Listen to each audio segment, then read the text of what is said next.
বাবা কাজের সূত্রে বাইরে থাকে, মা ওই কারণে বাড়ি থেকে তেমন বেরোতে পারে না। তো আমরা ভেবেছিলাম যে আমরা 2 বোন, আমাদের হাজব্যান্ড সবাই মিলে জামাষষ্ঠীর পরের দিন মাকে নিয়ে ঘুরতে যাব।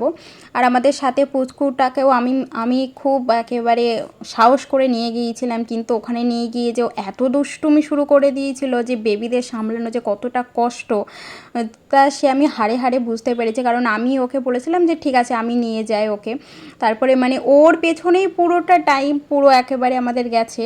মানে হাত তো মোটে ধরে থাকছেই না, আর এত দুষ্টুমি করছে, এত দুষ্টুমি করছে, একটা ফটো না ওর ভালো করে তোলা যাচ্ছে না কিছু। ও ওর মতো স্ট্যাচুর ওখানে একটা লেডি ল্যাপটপ নিয়ে রয়েছে, ল্যাপটপটা ওর চাই। কি করে বোঝাবো যে ওই ল্যাপটপ আমরা দিতে পারবো না ওকে। আর এখানে দেখো একটু এখানে ওকে মোটে দাঁড়ান করানোই যাচ্ছে না, ওখান থেকেও খেলা করবে। তারপরে এখানে ওকে খেলনা কেনা হলো, এই জায়গাটা আমি একটু ভিডিও শ্যুট করলাম, খুব সুন্দর লাগছিলো। তো এই করে আমাদের সবাই এখানে খুব খুব মজা করলাম সবাই মিলে।